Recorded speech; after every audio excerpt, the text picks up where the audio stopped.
बात आज की चैनल के कार्यक्रम हेल्थ केयर में मैं सुरेंद्र चतुर्वेदी आपका स्वागत करता हूं। दोस्तों, ये कार्यक्रम हम क्षेत्रपाल हॉस्पिटल के लिए कर रहे हैं। जैसा आपको मालूम है कि क्षेत्रपाल हॉस्पिटल अजमेर का एक ऐसा सुनियोजित और सुसज्जित उपकरणों से अस्पताल है जिसमें सब तरह की सुविधाएं उपलब्ध होती हैं। आज जिस विषय पर हम बात करना चाह रहे हैं वो विषय है कैंसर से जुड़ा हुआ। क्षेत्रपाल हॉस्पिटल के अंदर इस समय कैंसर का सबसे बेस्ट सुविधाओं से युक्त अगर कोई अस्पताल अजमेर में है तो मैं कहूँगा कि वो क्षेत्रपाल हॉस्पिटल है। वहाँ जिस तरीके की आधुनिक उपकरण जिनके लिए आप जयपुर, दिल्ली, अहमदाबाद, बॉम्बे, मद्रास जाने कहाँ जाते हैं, अगर आपको ऐसा मालूम चले कि वो सुविधाएं सारी की सारी अजमेर में ही उपलब्ध हैं और आपके हॉस्पिटल में उपलब्ध हैं, आपके अजमेर में क्षेत्रपाल क्लिनिक में है, तो आप कैसा महसूस करेंगे? वही महसूस कराने के लिए कि क्षेत्रपाल हॉस्पिटल के अंदर क्या क्या है, आज इस कार्यक्रम के अंदर मैंने जिन डॉक्टर साहब को आमंत्रित किया है वो डॉक्टर साहब हिंदुस्तान में कहीं परिचय के मोहताज नहीं होंगे। अजमेर में उनको शायद कोई नहीं जानता होगा। वजह यह है कि जब आदमी दूर से आता है, बाहर से आता है, तो शहर में उसकी अपनी पहचान बनाने में उसे समय लगता है। लेकिन जब लोगों को मालूम चलता है कि वह पहचान मामूली पहचान नहीं है, एक बीएल के मैक्स दिल्ली से आए हुए डॉक्टर अरविंद कुमार कौशलिया साहब मेरे स्टूडियो में मौजूद हैं। मैं आपका बहुत बहुत स्वागत करता हूं और आपसे उम्मीद करूंगा कि आप अस्पताल में उपलब्ध सारी सुविधाओं से जो बातें हैं वो मैं आपसे चाहूँगा। सबसे पहला मेरा ये सवाल होगा कि आपका परिचय क्या है, आप कहाँ किस हॉस्पिटल में रहे, कहाँ के रहने वाले हैं, और कुछ और बातें मैं बाद में पूछूंगा। आप ये बताएं कि परिचय क्या है आपका। चैनल पर आमंत्रित करने के लिए बहुत बहुत धन्यवाद सर। मेरा नाम डॉक्टर अरविंद कौशलिया है। मैं क्षेत्रपाल हॉस्पिटल में एज ए सर्जिकल ऑन्कोलॉजिस्ट कार्यरत हूँ जी। मैं मूलतः रेवाड़ी डिस्ट्रिक्ट से हूँ, हरियाणा से हूँ। बाकी मैंने अपनी MBBS व MS की पढ़ाई सफदरजंग अस्पताल नई दिल्ली से की थी। इसके बाद मैंने अपनी MCH सर्जिकल ऑन्कोलॉजी की पढ़ाई एम्स जोधपुर से की थी। बाकी कुछ समय वहाँ पर मैं as a post MCH senior resident मैंने काम किया था। उसके बाद मैं दिल्ली में BL के मैक्स हॉस्पिटल में as a associate consultant surgical oncology department में कार्यरत था। तो आपने परिचय तो दिया आपका, कि क्या मैं ये जानना चाहूँगा कि आपके परिवार में कोई और डॉक्टर भी हैं? नहीं, मेरे परिवार में मेरे कोई भी डॉक्टर नहीं है। मैं पहला ही हूँ जिन्होंने MBBS व जो एलोपैथिक मेडिसिन है इनकी पढ़ाई की है। अच्छा जी। तो लोग कहते हैं कि कैंसर एक ऐसा रोग है, लाइलाज रोग है, जिसके हो जाता है वो जान लेकर ही जाता है जी। और जानलेवा रोग है ये कहिएगा आप, और कैंसर का कोई मेडिकल इलाज अब तक नहीं हुआ है जी। ऐसा कहा जाता है जी। आप इससे सहमत हैं? नहीं, देखिए, ये बोलना कि कैंसर लाइलाज बीमारी है, ये धारणा पूर्णतः गलत धारणा है जी। इस पर निर्भर करता है कि जो मरीज़ है जिसे कैंसर हुआ है वह किस अंग का कैंसर है, किस स्टेज का कैंसर है, वो किस समय पर उसको कैंसर पकड़ में आता है। अगर मरीज़ सही समय पर सही स्टेज पर हमारे पास में आता है तो हम ऐसे अगर सही इलाज किया जाए, पूर्ण इलाज किया जाए, तो ये नॉर्मल जीवन आपके या मेरी तरह पूर्ण जीवन जी सकता है। लेकिन डॉक्टर साहब, सबसे बड़ी बात है कि ये कहा जाता है कि कैंसर जो है बहुत बाद में, थर्ड स्टेज, फोर्थ स्टेज जी, जब बिल्कुल आदमी जाने वाला होता है तब उसको मालूम चलता है यार ये मेरे तो कैंसर था जी जी। तो इसके लिए क्या मतलब आप बताएंगे कि किस तरीके से प्राथमिक जानकारियां, कि जैसे ही मुझे कैंसर का कोई हमला हो और मुझे पता चल जाए कि अब कैंसर हो सकता है और मैं अपनी जांच कराऊं, तो ऐसे कौन से लक्षण हैं कि मुझे लग जाना चाहिए? जी, देखिए, जो अगर हम कैंसर के मुख्य कारणों व लक्षणों के बारे में बात करें तो जो जहाँ पे भी शरीर के अंदर अलग अलग ऑर्गन में या अलग अलग जगहों पर कैंसर होता है उनके सिम्टम्स अलग होते हैं। जो हम अगर बात करें तो हमारे राजस्थान प्रदेश में पुरुषों में जो सबसे मुख्य कैंसर है मुंह का कैंसर, तो उसमें या तो मरीज़ को मुंह के अंदर कोई छाला हो सकता है, जीभ पे छाला हो सकता है, कोई दांत अपने आप ढीले हो जाते हैं, या कोई गले के अंदर कोई गठान बन जाती है, या जैसे अगर फेफड़ों का कैंसर होता है तो ज़्यादातर ऐसे मरीज़ों में देखा जाता है जो धूम्रपान वगैरह करते हैं और उन्हें काफ़ी लंबे समय तक या खांसी होती है, बलगम में खून आता है या छाती में दर्द उठता है। बाकी शरीर के अंदर जैसे महिलाओं में जो कॉमन कैंसर है हमारे राजस्थान प्रदेश में, वो स्तन कैंसर है, और उसमें स्तन के अंदर कोई लंबे समय से गठान या फिर उसमें निप्पल से खून का रिसाव होना, या आनुवांशिक किसी को परिवार में ही किसी की बहन या माताजी को किसी को कैंसर है तो उनमें डेफिनेटली ये कैंसर होने का रिस्क ज़्यादा है। और उनको सही समय पर इसको अपने नज़दीकी डॉक्टर हैं या कैंसर विशेषज्ञ हैं उनसे सलाह लेनी चाहिए, इसको छुपाना नहीं चाहिए। डॉक्टर साहब, आपने मेरे एक सवाल को अपने जवाब में वो कर लिया। मैं ये जानना चाह रहा था कि क्या कैंसर वंशानुगत आता है या इसका कहीं कोई वो होता है, या रोग कैसा होता है? ये रोग क्या वंशानुगत होता है? देखिए, सभी कैंसर आनुवांशिक जैसे हम बता रहे हैं ऐसे नहीं होते। कुछ कैंसर जो हेरिडिटरी है, जिसे हम आनुवांशिक बोलते हैं, जैसे परिवार में कुछ सदस्यों को हुआ है तो आने वाली पीढ़ी में उसका खतरा नॉर्मल लोगों के कंपैरिजन में बहुत अधिक होता है। तो उन तरह के कैंसरों में आनुवांशिकी एक मुख्य कारण होता है। जैसे स्तन कैंसर देखा जाता है, उसमें आनुवांशिक होता है, या महिलाओं में अंडकोश का कैंसर जिसे हम ओवरी का कैंसर बोलते हैं वो भी आनुवांशिक होता है। और जैसे लंग कैंसर पुरुषों में होता है, उसमें भी आनुवांशिक कारण एक मुख्य कारण है, जिसमें ये आम लोगों के कंपैरिजन में मरीजों को होने की संभावना ज़्यादा होती है। तो इसमें डॉक्टर साहब कैसे मालूम, जैसे आपने बताया कि भाई धूम्रपान करने वालों को, तंबाकू खाने वालों को, गुटखा खाने वालों को इस तरीके के मुंह के कैंसर होने की संभावना होती है, या लंग्स की हो तो ब्रोंकाइटिस हो गई किसी को, उसका इलाज नहीं करवाया, उसके बाद में वो लंबे समय तक चलता रहा और उसके बाद में मालूम चलता है। तो अब मेरा यह है कि आप दर्शकों को क्या कहना चाहेंगे कि आपको क्या क्या चीज़ें हों तो आप सीधे हॉस्पिटल आ जाएं? देखिए, सबसे पहले हमें समाज में और खुद हमें उसके कैंसर के प्रति जागरूक बनने की ज़रूरत है। हम सभी देखते हैं कि जैसे कोई धूम्रपान करता है, बीड़ी, तंबाकू या तंबाकू के पदार्थों का सेवन करते हैं तो उनके ऊपर उनकी फ़ोटो बनी होती है, जिसमें किसी के मुंह का कैंसर है तो मुंह के ऊपर जख्म रहता है। जी जी, है ना? वो तो बहुत जी डरावने वाले होते हैं। वो देखिए, उसका परफेक्ट मरीजों को डरावने का नहीं होता, वो बस एक इन्फॉर्मेशन पास ऑन करने का तरीका है कि भाई ये आप इस चीज़ को लेते हैं तो इसमें कैंसर होने की संभावना है। अगर मुंह के अंदर ऐसा कोई छाला है जो 21 दिन के ऊपर का है, कोई जख्म है जो भर नहीं रहा है, दांत अपने आप ढीले हो रहे हैं, आपने डेंटिस्ट के पास गए, कोई दांत निकलवाया और उसके ऊपर का जख्म नहीं भरा, तो ये सब सिम्टम्स आने पर आपको तुरंत ही एक कैंसर विशेषज्ञ हैं या नज़दीकी डॉक्टर है उसको दिखाना चाहिए और समय पर, ताकि वो सही समय पर उसको पकड़ा जा सके, ताकि आगे का इलाज सही समय पर आपका शुरू किया जा सके। अपनी महिलाएं हैं उनमें, जैसे मैंने पहले बताया आपको, स्तन कैंसर बहुत कॉमन है हमारे राजस्थान प्रदेश में। तो स्तन के अंदर किसी भी प्रकार की कोई भी गठान आपको होती है तो तुरंत एक बार आप नज़दीकी डॉक्टर हैं या आप हमारे पास आ सकते हैं और हमारा उसमें एक बार जांच करा के एक ओपिनियन ज़रूर ले सकते हैं।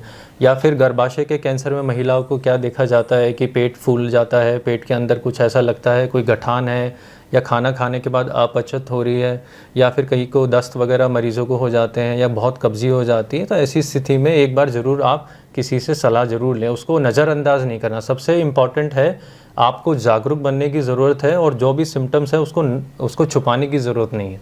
डॉक्टर साहब, शरीर के किसी भी हिस्से में अगर सिस्ट हो जाती है, जी, गांठ हो जाए जी, और आपको ये लगे कि ये गांठ जा नहीं रही है, तो वो कैंसर का कहीं खतरा हो सकता है निशान? जी, देखिए, ऐसा नहीं होता। जो बहुत लंबे समय से कोई छोटी सी गठान और वैसे ही रहती है, अगर कैंसर की संभावना उन गठानों में ज़्यादा होती है जो, मान लीजिए आपको 5-10 साल से कोई गठान थी, एकदम अचानक से उसका साइज़ बढ़ने लगा है, या उसके अंदर जो चमड़ी है उसके ऊपर कुछ लाली आ गई है, या फिर वो चमड़ी वहाँ से फूट गई है, ऐसे सिम्टम्स होने पर उनमें कैंसर में बदलाव होने का रिस्क बहुत ज़्यादा हो जाता है। तो उस समय पर अगर कोई आपको बहुत लंबे समय तक गठान है, उसमें एकदम से साइज़ इंक्रीज़ हुआ है या फिर उसमें स्किन चेंजेस हुए हैं, तो ज़रूर आप एक बार डॉक्टर से सलाह लें। अच्छा, तो एक चीज़ है डॉक्टर साहब, हम लोग राजस्थान में रहते हैं, वो जो बहुत गर्म प्रदेश है, जी जी, और हमारे मसाले खाने का खान पीन भी हमारा बहुत गर्म है, जी जी। तो क्या कैंसर में ये गर्म मसाले और ये इस तरीके की चीजें, तेल, और हम जिस तरीके का खान पान रखते हैं, उसमें भी कैंसर की कोई संभावना रहती है क्या? जी, देखिए, आपने बहुत इंपॉर्टेंट पॉइंट बोला है कि जो हम, जैसे मैं एम्स जोधपुर में मैंने बताया, मैंने सर्जिकल ऑन्कोलॉजी का ट्रेनिंग किया था, तो वहाँ पे हमारे पास में जो फूड पाइप है, जो इसोफेगस का कैंसर है, उसके बहुत अधिक मरीज़ आते हैं। और उसमें एक मुख्य कारण ये भी है कि बहुत ज़्यादा तले हुए पदार्थों का सेवन करना, बहुत ज़्यादा मसालों का सेवन करना, उसके कारण से जो हमारे पेशेंट्स हैं उनमें GERD के सिम्टम्स डेवलप होते हैं, जिसमें अपचत होती है, या ऐसा लगता है कि खट्टी डकारें आती हैं, या खाना गटकने में दिक्कत होती है। तो ये जो मसालेदार खाना खाना है या बहुत ज़्यादा तली हुई चीज़ें खाना है, इसमें जैसे पेट का कैंसर या फूड पाइप का कैंसर, इनमें आम पॉपुलेशन की तुलना में बहुत ज़्यादा रिस्क होता है कैंसर होने का। इसमें देखिए, एक चीज़ है जो मैं सिर्फ व्यवहारिक सवाल पूछ रहा हूँ, वो सारे सवाल शायद मेडिकल साइंस में होंगे भी नहीं, मैं वैसे ही पूछ रहा हूँ आपसे कि हमारे अजमेर में, चलिए अजमेर की बात करता हूँ, अजमेर में 60% लोग शराब पीते हैं, जी। नॉनवेज खाते हैं। जी। तो ऐसी स्थिति में शराब पीना और नॉनवेज खाना, इससे कैंसर की संभावना कहाँ बनती है? देखिए कि जो शराब है वो मल्टीपल कैंसर कॉजिंग ऑर्गन्स में उसमें एक रिस्क फैक्टर है। जी। जैसे मुंह का कैंसर हो गया, गले का कैंसर हो गया, स्टमक कैंसर हो गया, पैंक्रियाटिक कैंसर जो अग्नाशय का कैंसर है, या फिर आंतों का कैंसर हो गया, या ब्लैडर कैंसर है जो आपके पेशाब की थैली है। तो इससे तो शराब का तो सेवन एज पर WHO भी जो पहले बोलते थे कि 30 ml या ऐसे कुछ लिमिटेड क्वांटिटी है उसमें रिस्क नहीं, अब तो उन्होंने वो भी हटा दिया है। तो शराब सेवन से किसी भी प्रकार का कोई भी फ़ायदा नहीं होता, तो उसका सेवन नहीं करना चाहिए। उसे भिन्न भिन्न प्रकार के अलग अलग कैंसर होने की संभावना बढ़ जाती है। और इनफैक्ट जैसे कोई हमारा भाई या बहन तंबाकू या तंबाकू का पदार्थों का सेवन या धूम्रपान करते हैं और साथ में वो शराब का सेवन करते हैं, तो उसमें जो उनको कैंसर होने का खतरा है वो मल्टीप्लाई हो जाता है। ऐसा नहीं है कि 1% 2%, उसका ऑलमोस्ट डबल इंक्रीज होने का खतरा होता है उन लोगों में जो धूम्रपान तंबाकू के पदार्थों का सेवन व शराब का सेवन दोनों करते हैं। और नॉनवेज? देखिए nonveg as such directly risk factor नहीं है, बट प्रॉब्लम ये होता है जो नॉनवेज खाते हैं इसको आंतों के कैंसर के साथ जोड़ा जाता है। जो हमारी बड़ी आंतें होती हैं उसमें नॉनवेज की वजह से जो कई लोगों में इसकी वजह से कॉन्स्टिपेशन होता है, कब्जी की शिकायत रहती है। तो जो नॉर्मल स्टूल फ्रीक्वेंसी जो जो नॉर्मल डेली हम करते हैं वो नहीं हो पाता, उसकी वजह से जो आंतों के अंदर जो बैक्टीरिया है, हार्मफुल बैक्टीरिया है, हार्मफुल जो पदार्थ हैं वो इकट्ठे होने से उसमें कैंसर होने की संभावना इंक्रीज़ हो जाती है।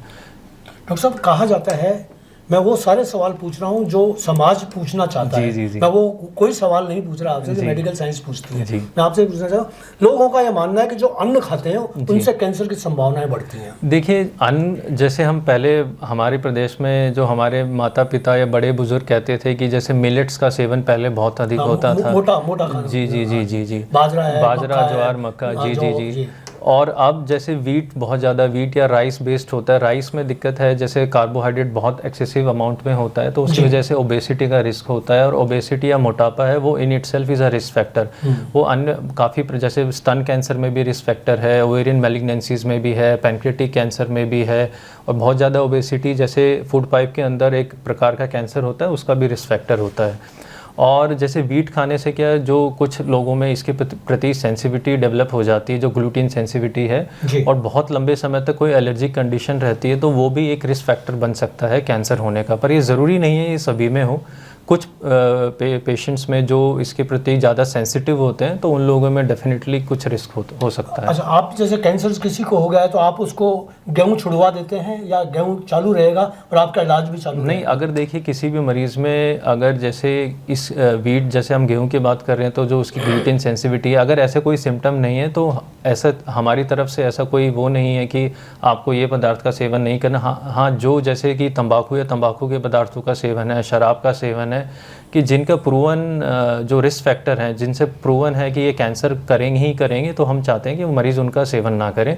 बाकी अगर किसी को गेहूं खाने से कोई दिक्कत नहीं होती तो हमारी तरफ से ऐसा कोई इंस्ट्रक्शन नहीं होता कि आपको गेहूं या ऐसे पदार्थों का सेवन नहीं करना है। अच्छा, ब्लड कैंसर क्या होता है? देखिए ब्लड कैंसर जो आसान भाषा में बोलते हैं, जो हम ब्लड कैंसर बोलते थे, बेसिकली एक हेमाटोलॉजिकल मैलिग्नेंसीज होती हैं, जैसे लिकोमिया होता है या लिम्फोमा होता है। तो ये सॉलिड ऑर्गन मैलिग्नेंसीज नहीं होती, ये जो ब्लड के अंदर जो कोशिकाएं होती हैं, जैसे वाइट ब्लड सेल्स होते हैं, तो उनका नंबर बहुत एकदम प्रोपोर्शनली इंक्रीज़ नहीं होता। बहुत एक लिमिटेड क्वांटिटी से ज़्यादा इंक्रीज़ होने पर ये कैंसर का रूप ले लेते हैं। तो ये ब्लड कैंसर का क्या इलाज है? बिल्कुल। जो ब्लड कैंसर होता है, अगर सही समय पर डिटेक्ट करें तो इसका मेनली कीमोथेरेपी बेस्ड ट्रीटमेंट होता है और इसमें क्योर होने के भी चांसेस काफ़ी हैं अगर पूरा ट्रीटमेंट आप लेते हैं। दो इसमें दोबारा होने का भी रिस्क रहता है, बट उसके लिए आपको जो डॉक्टर सलाह करते हैं नियमित रूप से फॉलोअप करना है, दवाइयाँ लेनी है। अगर आप करें तो डेफिनेटली सही समय पर वो पकड़ में भी आ जाता है। डॉक्टर साहब, एक और है कि बोन मैरो जो है उसमें भी कैंसर होता है। जी। तो बोन मैरो कैंसर, जैसे वो सुनील दत्त जी की लड़की को हुआ था और उन्होंने फिर फिल्में बनाई, तो आप क्या कहना चाहेंगे, बोन मैरो कैंसर क्या होता है? देखिए बोन मैरो कैंसर ऐसे सर एक जो मेडिकल ऑन्कोलॉजी के अंदर में जो उनका स्पेशलिटी है वो आपको बहुत अच्छे से इसको मेरे से बेहतर शायद एक्सप्लेन कर पाएंगे। लेकिन बोन मैरो कैंसर और ब्लड रिलेटेड, क्योंकि बोन मैरो के ही अंदर हमारे जो वाइट ब्लड सेल्स हैं, रेड ब्लड सेल हैं, जो रक्त कोशिकाएं वहीं से निर्मित होती हैं। तो ये कैंसर बेसिकली ये होता है कि इसी के अंदर ये कोशिकाएं निरंतर बढ़ने लगती हैं और कैंसर का रूप ले लेती हैं। बच्चों के लिए भी कैंसर की संभावनाएं होती हैं? जी जी जी, बच्चों में जो कैंसर देखे जाते हैं वो वयस्क पुरुषों और महिलाओं के तुलना में अलग प्रकार के होते हैं। जैसे आपने मुझसे पूछा ब्लड कैंसर के बारे में, तो बच्चों में ल्यूकेमिया या लिम्फोमा वाली कंडीशन है, ये पुरुषों के कंपैरिजन में थोड़ा ज़्यादा पाई जाती हैं। वह आनुवांशिक बच्चों में जैसे आँखों के अंदर कैंसर जिसे हम रेटिनोब्लास्टोमा बोलते हैं, या जिगर के अंदर कैंसर जिसे हम हेपेटोब्लास्टोमा बोलते हैं, या गुर्दे के अंदर कैंसर जो विल्म्स ट्यूमर है, ये ज़्यादा पाया जाता है। तो बच्चों में भी कैंसर की संभावनाएं होती हैं, पुरुषों में भी होती हैं, स्त्री में भी होती हैं, और शरीर के किसी भी हिस्से में कैंसर हो सकता है। इसमें कोई वो नहीं है कि पर्टिकुलर हार्ट में होगा, माइंड में होगा, कहीं कहीं भी हो सकता है कैंसर जी।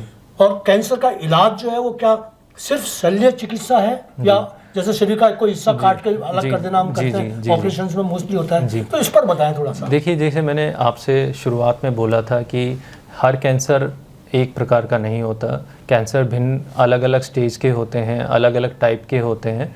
तो जो कैंसर के ट्रीटमेंट में मुख्यतः 3 तरह की मोडालिटीज़ हैं या 3 तरह के उपचार होते हैं, जिसमें ऑपरेशन द्वारा उपचार किया जा सकता है, या कीमोथेरेपी द्वारा उपचार किया जा सकता है, या फिर रेडिएशन थेरेपी होती है जो सेक लगते हैं उसके द्वारा उपचार किया जा सकता है। अब ये मरीज़ के कैंसर के स्टेज पर और किस अंग के कैंसर है उस पर निर्भर करता है। या तो हम मरीज़ को सिर्फ ऑपरेशन के द्वारा ही ठीक कर सकते हैं, या किसी मरीज़ में हमें ऑपरेशन व कीमोथेरेपी की ज़रूरत पड़ती है, या फिर किसी प्रकार के कैंसर में हमें तीनों उपचारों की ज़रूरत पड़ती है, जिसमें कीमोथेरेपी, रेडियोथेरेपी देके बाद में ऑपरेशन किया जा सकता है। और कुछ कैंसरों में जो ऑपरेशन होता है वो इलाज का हिस्सा होता है, वो पूर्ण इलाज नहीं होता। तो डॉक्टर साहब, मुझे आप ये बताइएगा, अंतिम सवाल पूछूंगा मैं आपसे जी। सवाल मेरा ये अंतिम सवाल और बहुत महत्वपूर्ण है जी, कि आप अजमेर आए हैं जी, क्षेत्रपाल आपने ज्वाइन किया है जी, नया अभी संस्थान है जी, नए वो हैं, तो वहाँ कौन कौन सी सुविधाएं जी आप दे रहे हैं जी? जैसे आपने कभी अभी मैं बात जब कर रहा था आपसे तो मार्कर की कोई बात हुई थी जी, तो वो कौन कौन सी सुविधाएं हैं, और दूसरी आप में दक्षता क्या है जी, आपकी दक्षता, आप क्या क्या इलाज कर देंगे अजमेर में जिसके लिए बाहर ना जाना पड़े आपको? देखिए, मैं अपने जो अजमेर में अपने भाई बहनों उनको ये मैसेज देना चाहता हूँ कि जो सर्जरीज़ आप जयपुर या टायर 1 सिटीज़ में जाके कराते हैं वो सब सर्जरीज़ हमारे सेंटर पे पॉसिबल हैं और अच्छी दक्षता से मैं कर सकता हूँ। मैं मस्तिष्क व रीढ़ के कैंसर के अलावा जैसे मुंह का कैंसर, गले का कैंसर, थायराइड का कैंसर, स्तन का कैंसर, आंतों का कैंसर, अग्नाशय का कैंसर, पेशाब की थैली का कैंसर, इनको पूर्ण दक्षता से अच्छे से कर सकता हूँ, और इसमें मैं बड़ा कॉन्फिडेंट भी हूँ, और मेरी ट्रेनिंग भी इन्हीं में हुई है एम्स जोधपुर के अंदर। बाकी जो सवाल है हमारे पास कौन कौन सी फैसिलिटी, जैसे हमारे पास ट्यूमर मार्कर्स है, अगर आसान भाषा में उसे समझा जाए तो ट्यूमर मार्कर हमें कैंसर को टाइम पे डिटेक्ट करने में हमें मदद करते हैं, जिसमें हम ब्लड सैंपल लेके या आपके कोशिकाओं का सैंपल लेके उसमें हम जांच कर सकते हैं। जैसे कुछ ट्यूमर मार्कर्स CA-99 है जो अग्नाशय का कैंसर होता है उसमें बड़ा होता है, या फिर हम अगर बात करें CA जो ट्यूमर मार्कर होता है आंतों के कैंसर में बड़ा होता है। तो ये सब हमारे पास इन हाउस फैसिलिटी अवेलेबल है, आपको अस्पताल आने की ज़रूरत है अगर कोई आशंका है, और हम आपका टेस्ट करके इन हाउस ही हम आपको बता सकते हैं। अच्छा, और रिपोर्ट्स के लिए कहीं जयपुर दिल्ली कहाँ भेजते हैं रिपोर्ट्स आप? नहीं, जो हमारे जो ट्यूमर मार्कर्स हैं वो इन हाउस ही अवेलेबल है, वो कहीं नहीं जाते, वो अस्पताल के अंदर ही होती हैं। बाकी हम बहुत जल्दी एक कॉम्प्रिहेंसिव कैंसर सेंटर लेके आ रहे हैं, जिसकी हम न्यूज़ आने वाले समय में आपको ज़रूर देंगे। डॉक्टर साहब, आपने ये बाकी सारी तो जानकारियाँ दी, एक जानकारी मैं और पूछना चाहूँगा आपसे, वो जानकारी ये है कि क्या जो सरकारी योजनाएं देश के प्रधानमंत्री ने और दूसरे राज्य सरकार ने जो बना रखी हैं, क्या उनका लाभ आपके कैंसर हॉस्पिटल में, आपके हॉस्पिटल में, क्षेत्रपाल हॉस्पिटल में दिया जाता है? क्या थोड़ी सी जानकारी? हाँ, मैं आपके माध्यम से ये अजमेर वासियों को ये सूचना देना चाहता हूँ कि हमारे पास में मुख्यमंत्री आयुष्मान आरोग्य योजना के तहत कैंसर के ऑपरेशन मुफ्त में किए जाते हैं। हाँ जी, अच्छा जी, ये तो बहुत आश्चर्यजनक बात है दोस्तों जी। हाँ, और बाकी सभी प्रकार के पैनल हमारे हॉस्पिटल में अवेलेबल हैं, जिसकी अधिक जानकारी आप मैनेजमेंट से या अस्पताल आके हमसे और ले सकते हैं।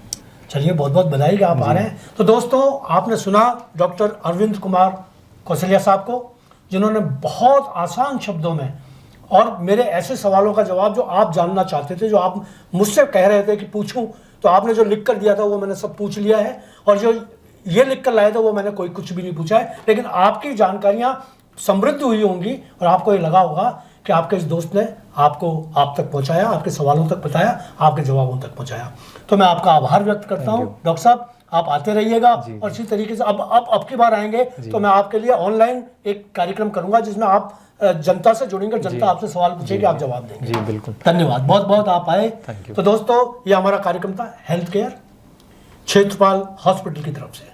धन्यवाद।